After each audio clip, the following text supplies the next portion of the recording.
Hello students, शिक्षा coaching classes के YouTube channel में आपका स्वागत है। स्टूडेंट्स, आज मैं class 12th subject physics unit first स्थिर वैद्युतिकी का चैप्टर सेकंड वैद्युत विभव एवं धारिता के 3 अंकों के प्रश्नों को प्रश्न बैंक से हल करवाने वाली हूँ। तो स्टूडेंट्स देखते हैं हम। आइए स्टूडेंट्स, हम बेसिक के साथ कुछ क्वेश्चन को हल करते हैं। ये है आपका यूनिट फर्स्ट और यूनिट फर्स्ट का चैप्टर सेकंड स्थिर विद्युत विभव एवं धारिता। देखिए, इसके 1 मार्क्स के क्वेश्चन को मैंने पहले सॉल्व करवा दी थी, फिर भी मैं इसको फास्ट रिवीजन कर देती हूँ। वैद्युत विभव का मात्रक है। वैद्युत विभव का मात्रक क्या है? वोल्ट। पृथ्वी का वैद्युत विभव क्या होता है? 0। गोली चालक की धारिता का सूत्र होता है 4πε0। ओके।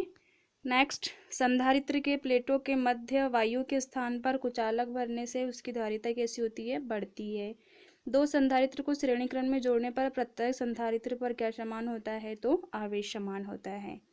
आइए अब हम चलते हैं 3 मार्क्स के क्वेश्चन की ओर। पहला प्रश्न है, समविभव पृष्ठ किसे कहते हैं? इसकी विशेषताएं लिखिए। देखिए स्टूडेंट्स, नाम से स्पष्ट है, समविभव मतलब किसका मान समान होगा? विभव का मान समान होगा। विभव के सामने सम शब्द जुड़ा हुआ है, इसलिए किसका मान समान होगा? इसमें विभव का। तो समविभव पृष्ठ किसे कहेंगे? सिंपल सी बात है, उस पृष्ठ को जिसके प्रत्येक बिंदु पर विभव का मान एक समान होता है, उसे हम क्या कहेंगे? समविभव पृष्ठ कहेंगे। ठीक है। अगर इस पृष्ठ के प्रत्येक बिंदु पर विभव का मान समान है, ठीक है, विभव सभी जगह समान रूप से वितरित है, तो इसको हम क्या कहेंगे? समविभव पृष्ठ कहेंगे। अब इसकी विशेषताएं लिखिए बोल रहा है, या इसके गुण लिखिए। तो सबसे पहली विशेषता तो उसकी परिभाषा ही होगी, स्पष्ट है।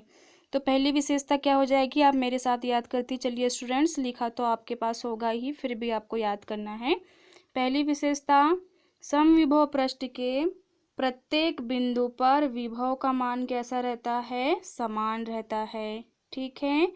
दूसरी विशेषता, समविभव पृष्ठ में एकांक धनावेश को एक स्थान से दूसरे स्थान पर ले जाने में, ठीक है, एकांक धनावेश को एक स्थान से दूसरे स्थान पर ले जाने में कोई कार्य नहीं करना पड़ता है।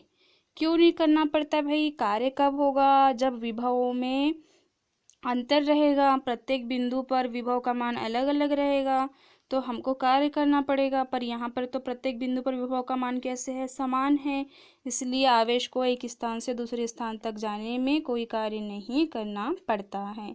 थर्ड पॉइंट आप इसमें जोड़ सकते हो कि समविभव पृष्ठ में विद्युत क्षेत्र रेखाएं अभिलंबवत होती हैं। जैसे पृष्ठ है, तो विद्युत क्षेत्र रेखाएं इसकी कैसी गुजरेगी? अभिलंबवत। देखिए यहाँ पे अभिलंबवत का मतलब इस पृष्ठ को जो है इस पृष्ठ के साथ में कितने अंश का कोण बनाएंगे? वो 90 अंश का कोण बनाएंगे। ठीक है। नेक्स्ट पॉइंट है, 2 समविभव पृष्ठ एक दूसरे को नहीं काटती हैं। ठीक है। जैसे हमने इसके पहले पढ़ा था कि 2 विद्युत बल रेखाएं दूसरे को नहीं काटती हैं, तो 2 समविभव पृष्ठ भी एक दूसरे को कहीं पर भी प्रतिच्छेद नहीं करेगी, क्योंकि प्रतिच्छेद करेगी तो वो समविभव पृष्ठ नहीं होगी। ठीक है। इस तरह से नेक्स्ट पॉइंट की ओर बढ़ते हैं। नेक्स्ट पॉइंट क्या हो जाएगा इसमें? किसी विद्युत चालक का पृष्ठ सदैव समविभव पृष्ठ होता है। ये बात आपको ध्यान रखना है कि कोई भी विद्युत चालक का पृष्ठ कैसा होता है? हमेशा समविभव पृष्ठ होता है। ठीक है। तो कितने पॉइंट हो गए स्टूडेंट्स? 5 पॉइंट हो गए। तो आप वैसे 3 मार्क्स का है तो 3 पॉइंट लिखोगे तो आप 3 नंबर मिल जाएंगे आपको, लेकिन फिर भी आप 5 याद रख लीजिए, हो सकता है 5 में पूछ ले ये क्वेश्चन। ठीक है। तो फिर से मैं रिवाइज कर देती हूँ। समविभव पृष्ठ किसे कहते हैं? तो समविभव पृष्ठ की परिभाषा में क्या आ जाएगा? ठीक है, ऐसा पृष्ठ जिसके प्रत्येक बिंदु पर विभव का मान समान रहता है, उसे क्या कहते हैं? समविभव पृष्ठ कहते हैं। विशेषता में पहली विशेषता बहुत इजी है, आप इसको आसानी से याद कर सकते हो। फर्स्ट, समविभव पृष्ठ के प्रत्येक बिंदु पर विभव का मान समान रहता है। क्या रहता है स्टूडेंट्स? समविभव पृष्ठ के प्रत्येक बिंदु पर विभव का मान समान रहता है। दूसरा, समविभव पृष्ठ में एकांक धनावेश को एक बिंदु से दूसरे बिंदु तक ले जाने में कोई कार्य नहीं करना पड़ता है। तीसरा पॉइंट इसमें जोड़ सकते हो, विद्युत बल रेखाएं समविभव पृष्ठ के अभिलंबवत होती है। चौथा पॉइंट, दो समविभव पृष्ठ एक दूसरे को कभी नहीं काटते हैं। पांचवा पॉइंट, किसी विद्युत चालक का पृष्ठ सदैव समविभव पृष्ठ होता है। ओके, आइए अब हम चलते हैं क्वेश्चन नंबर सेकंड की ओर। देखिए क्वेश्चन नंबर सेकंड जो है, कारण बताइए, ठीक है, कारण बताइए वाले प्रश्न हैं ये। तो यहाँ पे क्वेश्चन नंबर सेकंड में 3 क्वेश्चन एड है, मतलब ये छोटे प्रश्न हैं। तो आपको भाई देखिए, इसमें 1 नंबर, इसमें 1 नंबर और इसमें 1 नंबर होगा। तो इस तरह के अगर प्रश्न आते हैं तो इनके जो उत्तर है आपको एक एक लाइन में देना है, लेकिन फिर मैं आपको डिटेल में समझा देती हूँ, ठीक है। ज़रूरी नहीं है कि इसी टाइप के क्वेश्चन इसी पैटर्न में आएंगे। हाँ, क्वेश्चन यहाँ से आ सकते हैं, ये चांसेस है, लेकिन थोड़ा पैटर्न को आगे पीछे भी कर सकता है। पहला प्रश्न है, सूखे बालों में कंघा घुमाने के बाद वह कागज के टुकड़े को आकर्षित कर लेता है, क्यों? बहुत ही सिंपल क्वेश्चन है भाई। देखिए, जैसे ही आपने फिजिक्स पढ़ा या केमिस्ट्री पढ़ा तो आपको आवेश से सबसे पहले परिचित होना पड़ा। आवेश मतलब घर्षण के कारण, जो कंघा में घर्षण के कारण क्या उत्पन्न हो जाता है, आवेश उत्पन्न हो जाता है, ठीक है। आपको पता है कि घर्षण बल जहाँ पे भी दो पृष्ठों में आपस में घर्षण होता है तो वहाँ पे क्या उत्पन्न हो जाता है, आवेश उत्पन्न हो जाता है। और आवेश जो है वो कंघे में क्या हो जाता है, संचित हो जाता है। तो संचित होने से वो धूल के कणों को और कागज के छोटे टुकड़ों को क्या करता है, अपनी ओर आकर्षित करता है। भाई आवेश में आकर्षण का गुण होता है, स्पष्ट बात है। तो आपको इसका उत्तर कैसे लिखना है, एक शब्द में, कि कंघा बालों में कंघा घुमाने के बाद कंघे और बाल में घर्षण के कारण आवेश उत्पन्न हो जाता है, परिणाम स्वरूप वह कागज के टुकड़ों को अपनी ओर आकर्षित करता है। बस इतना लिखना है, ठीक है। ये तो हुई सूखे बालों में। अब क्वेश्चन अगर ऐसे पूछ ले, गीले बालों में कंघा करने पर वह कागज के टुकड़े को अपनी ओर आकर्षित नहीं करता, क्यों? ठीक है भाई, देखो ठंडी के दिनों में आपने देखे हो कि धूल के कणों को कंघा आकर्षित करता है, लेकिन वहीं आपने बारिश के दिनों में ये देखा होगा कि कंघा जो है वो धूल के कणों को बिल्कुल भी आकर्षित नहीं करता। तो क्या कारण है? तो वर्षा के दिनों में क्या होता है, कंघे और बालों के बीच में घर्षण कम हो जाता है, ठीक है। और घर्षण कम होगा तो कंघा आवेशित भी नहीं होगा, और आवेशित नहीं होगा तो वो कागज के छोटे टुकड़ों को आकर्षित भी नहीं करता है, ठीक है स्टूडेंट्स। तो आपको कॉमन सेंस लगा के सभी क्वेश्चन को याद करना है। अब हम चलते हैं क्वेश्चन नंबर सेकंड की ओर। क्वेश्चन नंबर सेकंड है, साधारण रबर विद्युत रोधी है परंतु वायुयान के विशेष रबर के पहिए हल्के चालक बनाए जाते हैं, क्यों? बहुत सिंपल लॉजिकल क्वेश्चन। देखिए, जो साधारण रबर होते हैं, ठीक है, मतलब जो कम क्वालिटी के होते हैं वो विद्युत रोधी होते हैं, ठीक है। और जो वायुयान के टायर होते हैं वो विशेष रबर के बनाए जाते हैं। कारण क्या है, अपने शब्दों में पहले समझा देती हूँ। जैसे ही वायुयान पृथ्वी पर लैंड करता है, भूमि पर उतरता है, तो उसके पहियों और भूमि के बीच में क्या होता है, घर्षण होता है। भाई घर्षण होगा मतलब कि आवेश उत्पन्न होगा। तो वायुयान के टायर पे क्या उत्पन्न हो जाता है, आवेश उत्पन्न हो जाता है। अगर आवेश उत्पन्न हो तो वो आवेश जो है चिंगारी उत्पन्न करेगा, और चिंगारी उत्पन्न करने से वायुयान में आग लगने की संभावना होगी, ठीक है। कई बार आपने सुना होगा कि विमान क्रैश हो जाता है, तो आप समाचार में सुनते हो कि तकनीकी खराबी आने से जो वायुयान है, ठीक है, एरोप्लेन है, उसमें आग लग गई। तो इस तरह की जो घटनाएं हैं जनरली होते रहते हैं। तो ये लैंडिंग के समय होता है या ऊपर ही हो जाता है। कई बार वायु में घर्षण के कारण वायुयान में आग लग जाती है। तो आपको एक शब्द में इसका उत्तर कैसे लिखना है, ठीक है, कि वायुयान के जो वायुयान जब भूमि पर उतरता है तो घर्षण के कारण उसमें आवेश उत्पन्न हो जाता है, ठीक है। और टायर में आवेश उत्पन्न होने से वायुयान में आग लगने की संभावना बढ़ जाती है, इसलिए वायुयान के टायर विशेष रबर के हल्के बनाए जाते हैं। नेक्स्ट क्वेश्चन है, जो वाहन गतिशील पदार्थ ले जाते हैं उनकी धातु की रस्सियाँ जंजीरें वाहन की गति में होने पर धरती को छूती रहती है। देखिए बहुत सिंपल सा क्वेश्चन है। आपने अपने दैनिक जीवन में देखा होगा स्टूडेंट्स, जो बड़े बड़े ट्रक होते हैं, लोडेड ट्रक, जो माल लेके जाते हैं, भारी पदार्थ लेके जाते हैं, एक स्थान से दूसरे स्थान पर काफ़ी दूर तक लेके जाते हैं, तो उनमें जंजीर लगे होते हैं और जंजीर जो है वो सड़क पे लटकते रहते हैं। ठीक है, आपको जब लगता भी होगा कभी कि ये इस तरह से क्यों जंजीरों को सड़क पर लटकने देते हैं, देखिए इसका कारण भी कहीं ना कहीं क्वेश्चन नंबर सेकंड के आंसर की तरह ही है। ठीक है, क्या होता है, जो वायुयान का टायर हो सॉरी जो वाहन होते हैं ज्वलनशील पदार्थ ले जाने वाले, उनके टायर भी रबर के बने होते हैं और उनमें क्या होता है, भूमि के साथ में घर्षण होता है। तो भूमि के साथ घर्षण, सड़क के साथ घर्षण होने की वजह से टायर में आवेश उत्पन्न हो जाता है और वो आवेश संचित होकर ज़्यादा जब हो जाता है तो चिंगारी उत्पन्न करने लगता है। इससे जो ज्वलनशील पदार्थ ट्रक में भरा होता है उसमें आग लगने की संभावना बढ़ जाती है। तो उनमें क्या किया जाता है, धातु की रस्सियां, जंजीरें जो है वो पृथ्वी को छूती हुई लटका देते हैं। तो क्या होता है, जो आवेश है वो अतिरिक्त जो आवेश है वो पृथ्वी में चला जाता है। ठीक है, तो आपको ये लिखना है इसका उत्तर कि ज्वलनशील पदार्थ ले जाने वाले वाहन में धातु की रस्सियाँ इसलिए लगी होती है क्योंकि उनके गतिशील होने पर उनके टायरों के बीच और रोड के बीच घर्षण होने से चिंगारी उत्पन्न हो जाती हैं और चिंगारी उत्पन्न होने से उसमें आग लगने की संभावना बढ़ जाती है, क्योंकि जंजीर के माध्यम से जो आवेश है वो पृथ्वी में चला जाता है, जिससे वाहन जो है वो सुरक्षित रहता है।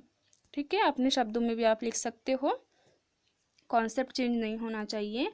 नेक्स्ट क्वेश्चन है, श्रेणी क्रम में जुड़े संधारित्र की धारिता के लिए व्यंजक प्राप्त कीजिए और संयोजन का चित्र बनाइए। देखिए आपको लगता होगा कि ये क्वेश्चन तो काफ़ी बड़ा हो जाएगा 3 मार्क्स में, लेकिन देखिए ये 3 मार्क्स का ही क्वेश्चन है, तो आपको व्यंजक बनाना है 3-4 पॉइंट में और इसका चित्र बनाना है, तो ये आधा आधा नंबर डिवाइड है इसमें। ठीक है, चलो देखते हैं स्टूडेंट्स हम इसका चित्र और इसका व्यंजक बनाना। देखिए स्टूडेंट्स, आपके सामने 3 कैपेसिटर हैं, संधारित्र हैं C1, C2 और C3। इनको श्रेणी क्रम में जोड़ दिया गया है। ठीक है, बिंदु A से इसे प्लस क्यू आवेश मतलब आवेशित किया गया है। ठीक है, और बिंदु B को जो है वो पृथ्वी से संबंधित किया गया है। तो आप इसका वर्णन कैसे करेंगे, वैसे वर्णन तो आपको करना नहीं है इसमें, लेकिन फिर भी अगर 5 मार्क्स में पूछ ले तो आपको वर्णन आना चाहिए। तो वर्णन में आ जाएगा, चित्रानुसार 3 संधारित्र C1, C2 और C3 श्रेणी क्रम में जोड़े गए हैं। C1 के प्रथम प्लेट को प्लस क्यू आवेश दिया जाता है, जिससे C2 के दूसरे प्लेट पर माइनस क्यू आवेश उत्पन्न हो जाता है। उसी प्रकार C1 के दूसरे प्लेट पर उपस्थित माइनस क्यू आवेश के कारण C2 के पहले प्लेट पर प्लस क्यू आवेश उत्पन्न हो जाता है। ठीक है, और C2 के दूसरे प्लेट पर माइनस क्यू आवेश उत्पन्न हो जाता है। इस तरह से C3 पर भी यह प्रक्रिया चलते रहती है और अंत में जो C3 का दूसरा प्लेट है उसे पृथ्वी से जोड़ दिया जाता है। ठीक है, संधारित्र C1, C2 और C3 के विभवांतर क्रमशः V1, V2 व V3 है। तो अब देखिए, चित्र का वर्णन तो आप अपने शब्दों में कर सकते हो। ठीक है, अब इसमें हम गणना किसकी करेंगे, गणना हम करेंगे इसमें विभव की, V1, V2 और V3 का मान निकालेंगे। ठीक है, क्योंकि यही अलग अलग है तीनों में, इसलिए गणना भी इसी की होगी। अभी हमने ऑब्जेक्टिव टाइप क्वेश्चन में पढ़ा था कि संधारित्र को श्रेणी क्रम में जोड़ने पर क्या समान होता है, तो क्या समान होता है, आवेश। आवेश सभी में समान रूप से बढ़ जाता है। ठीक है, तो इसका जो आवेश है वो Q हो गया है। ठीक है, इसमें भी Q आवेश है, इसमें भी Q आवेश है। तो आइए अब हम इसके व्यंजक की ओर चलते हैं, इसके व्यंजक को हल करना सीखते हैं। देखिए स्टूडेंट्स, संधारित्र में जो परिणामी विभव है वो होगा V बराबर V1 plus V2 plus V3। ठीक है, अब यहाँ पे हमको V1, V2 और V3 के मान चाहिए। तो धारिता की परिभाषा से आपको पता होगा, मैं धारिता की परिभाषा आपको समझाऊंगी। धारिता की परिभाषा से आपको पता होगा कि जो C का मान है वो क्या होता है, Q अपॉन V होता है। ठीक है, C का मान क्या होता है, Q अपॉन V। मतलब धारिता बराबर क्या होता है, आवेश बटे विभव। ठीक है, अब आवेश बटे विभव में ये तो C का मान हो गया, लेकिन यहाँ से V का मान निकालेंगे तो V का मान कैसे निकलेगा, C कहाँ चला जाएगा, Q के अपॉन में। ठीक है, तो ये हो जाएगा Q अपॉन C। मतलब V बराबर क्या होता है, Q अपॉन C होता है।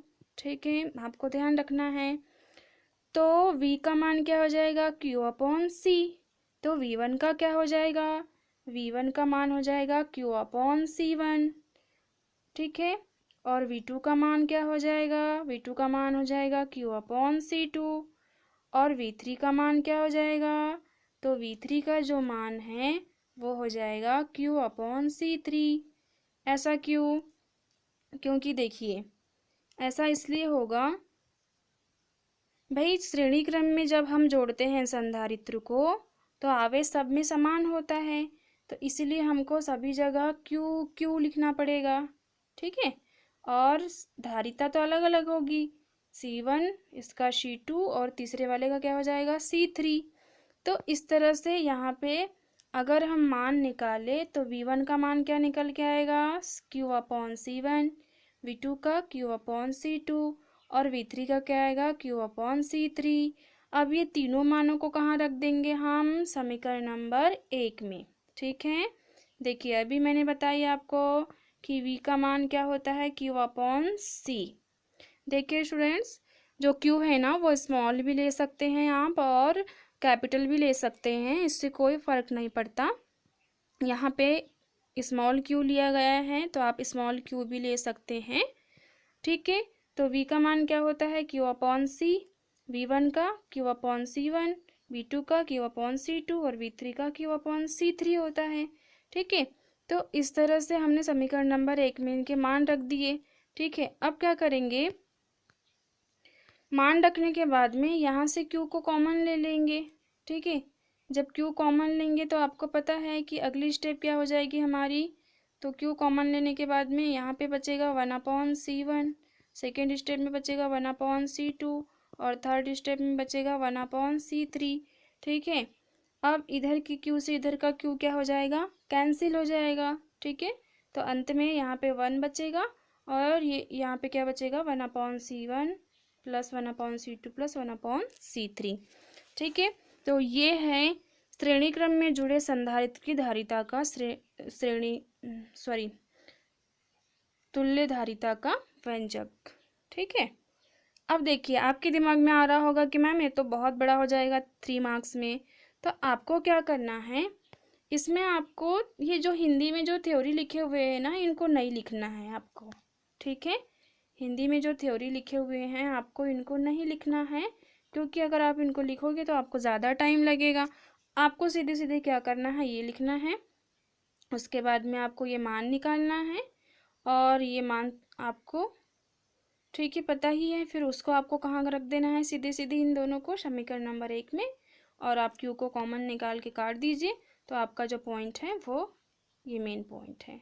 ठीक है, तो इस तरह से संधारित्र के श्रेणी क्रम का व्यंजक आपके सामने कंप्लीट होता है। अगर 5 मार्क्स में पूछे तो आप इस तरह से व्यंजक को व्यवस्थित करके लिख सकते हो। ठीक है स्टूडेंट्स, तो ये है संधारित्र के श्रेणी क्रम का व्यंजक, बहुत इजी है, आपने भी सॉल्व किया होगा इसको। ठीक है, आपको क्या क्या चीज़ें याद रखना है बता दी। अब आइए अब हम चलते हैं नेक्स्ट क्वेश्चन पे। देखिए नेक्स्ट क्वेश्चन है समांतर क्रम। ठीक है, समांतर क्रम में जुड़े धारिता के लिए व्यंजक निकालना है और इसके संयोजन का चित्र भी बनाना है। ठीक है, मतलब दोनों क्रम को करना है आपको। तो आइए अब हम समांतर क्रम का व्यंजक करते हैं। देखिए स्टूडेंट्स, आपके सामने डायग्राम है और इस डायग्राम में 3 संधारित्र को, कितने संधारित्र को, 3 संधारित्र को समांतर क्रम में जोड़ा गया है। किस में जोड़ा गया है, समांतर क्रम में जोड़ा गया है। ठीक है, इस तरह से समांतर क्रम का आप संयोजन देख सकते हैं। इसमें संधारित्र जो है C1 के नीचे C2 है, फिर C3 है और यहाँ पे इनकी पहली प्लेटों को बिंदु ए से जोड़ा गया है और दूसरी प्लेट को बिंदु बी से जोड़ दिया गया है। ठीक है, प्लेट ए से आवेश दिया गया है, इसको क्यू आवेश। ठीक है, और प्लेट बी का संबंध इस कहाँ से कर दिया गया है, पृथ्वी से। पृथ्वी से इसलिए कर दिया गया है ताकि अतिरिक्त जो आवेश है वो कहाँ समाहित हो जाए, पृथ्वी पर। ठीक है, अब इसका वर्णन कैसे करेंगे हम। ठीक है, देखिए ये इसका वर्णन कैसे करेंगे चित्र का। तो चित्रानुसार C1, C2 और C3 तीन संधारित्र समांतर क्रम में जोड़े गए हैं। इनके प्रथम प्लेट का संबंध बिंदु ए से तथा द्वितीय प्लेट का संबंध बिंदु बी से कर दिया गया है। बिंदु बी का संबंध पृथ्वी से कर दिया गया है। ठीक है, फिर उसके बाद लिखना है बिंदु ए को प्लस क्यू आवेश देने समांतर प्लेट के संधारित प्रथम प्लेट को प्लस क्यू आवेश देने पर दूसरे प्लेट पर माइनस क्यू आवेश उत्पन्न हो जाता है। ठीक है,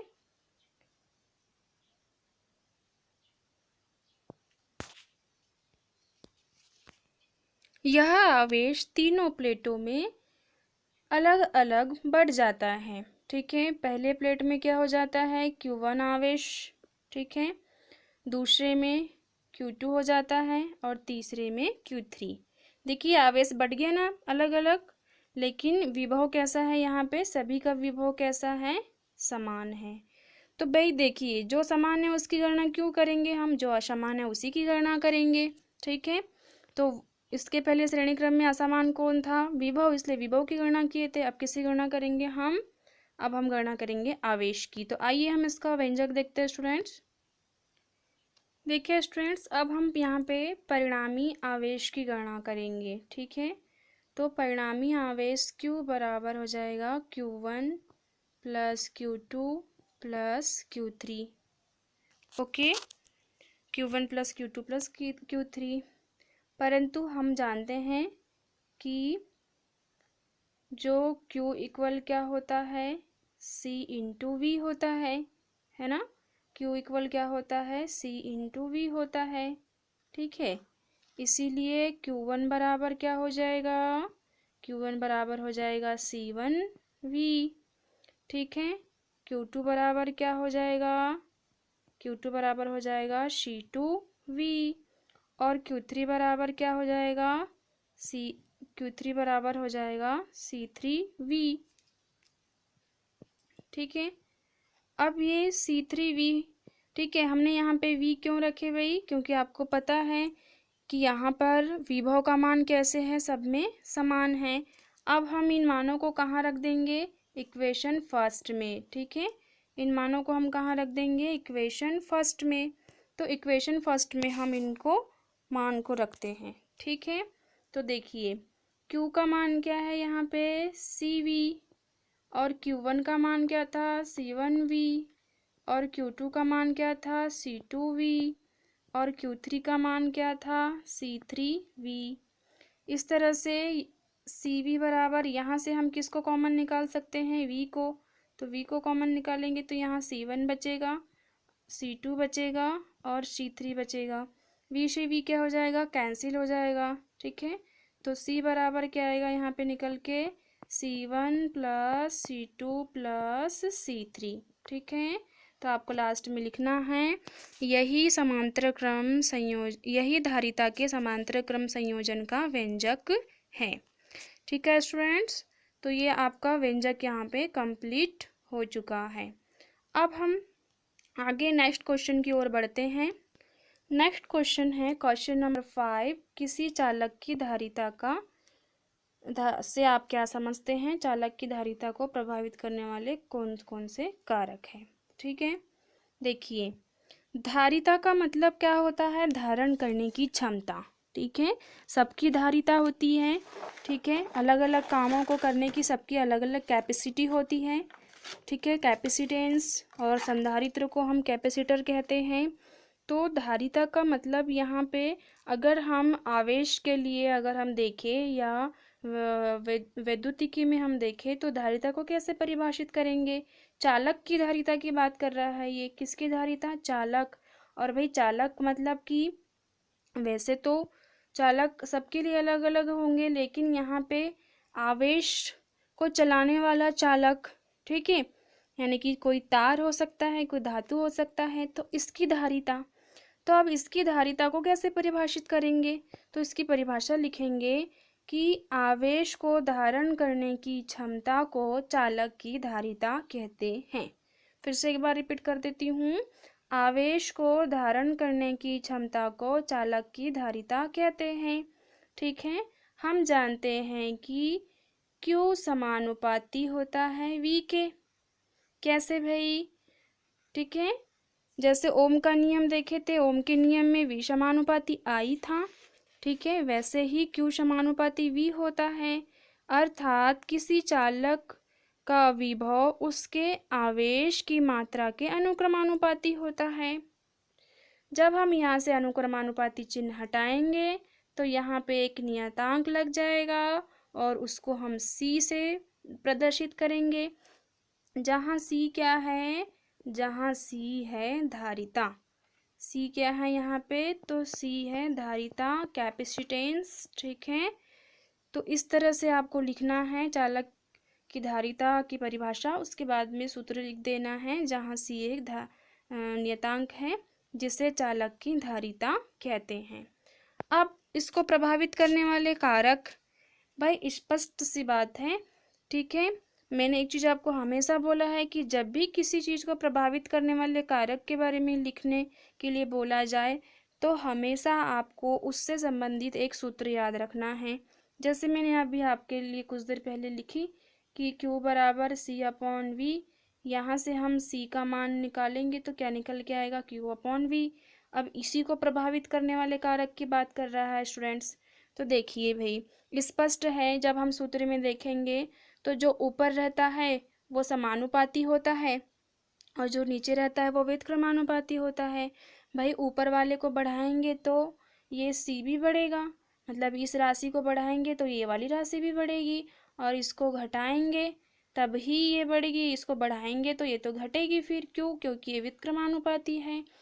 तो अब जहाँ पे भी V का मान कम होगा वहाँ पे C का मान अधिक होगा, स्पष्ट है, ठीक है। तो कौन सी ऐसी कंडीशन है देख लेते हैं जो चालक की धारिता को प्रभावित करती है। तो पहला है चालक के आकार पर।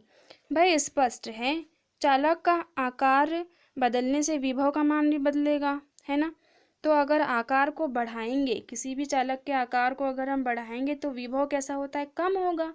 तो स्पष्ट सी बात है, C बराबर Q/V से विभव का मान कम होगा तो धारिता कैसी होगी, बढ़ेगी। तो पहला क्या हो जाएगा, चालक के आकार पर डैश करके लिखना है कि चालक का आकार बढ़ाने पर धारिता बढ़ती है, ठीक है। सेकंड पॉइंट क्या हो जाएगा, सेकंड पॉइंट चालक के पास अन्य चालक की उपस्थिति पर, ठीक है। मान लो एक चालक है, इसके समीप हमने अन्य चालक रखे तो ये दोनों में प्रेरण की घटना होगी, ठीक है, अन्योन्य प्रेरण। तो अन्योन्य प्रेरण की वजह से इसका जो आवेश है वो निकल के इसमें जाएगा, तो इसके विभव में कैसी होगी, इसके विभव में कमी होगी। तो स्पष्ट सी बात है, विभव में कमी मतलब कि C का मान बढ़ेगा। तो आपको लिखना है कि चालक के समीप अन्य चालक की उपस्थिति होने से पहले चालक के विभव में कमी होती है, इसलिए उसकी धारिता बढ़ती है। नेक्स्ट है तीसरा पॉइंट, ठीक है, चालक के चारों ओर के माध्यम पर। देखिए चालक के चारों ओर अगर वायु है, ठीक है, चालक के चारों ओर क्या है, वायु है, तो उसकी धारिता पर कोई प्रभाव नहीं पड़ेगा। लेकिन चालक के चारों ओर अगर कोई परावैद्युत माध्यम हम रख देते हैं तो कोई परावैद्युत माध्यम भरने से, ठीक है, इसके विभव का मान कम हो जाएगा। तो विभव के मान कम होने से इसकी धारिता का मान कैसा हो जाएगा, बढ़ जाएगा, ठीक है। तो इस तरह से आप 3 पॉइंट बना के लिख सकते हो। पहला चालक के आकार पर, दूसरा चालक के पास अन्य चालक की उपस्थिति पर, और तीसरा चालक के चारों ओर के माध्यम पर। ओके स्टूडेंट्स, तो ये सभी क्वेश्चन के आंसर थे, आपके पास लिखा तो है लेकिन आप फिर भी कॉन्सेप्ट समझकर इनको याद करिए। ओके स्टूडेंट, तो अगले वीडियो में मैं आपको नेक्स्ट चैप्टर के 3 मार्क्स के क्वेश्चन को कंप्लीट करवाऊंगी। मैं आशा करती हूँ कि आप सभी स्वस्थ हो और अपने शरीर का ध्यान रखिए। ठीक है, अपने परिवार का भी ध्यान रखिए। तब तक के लिए स्टूडेंट्स मैं आपसे विदा लेती हूँ। Bye bye.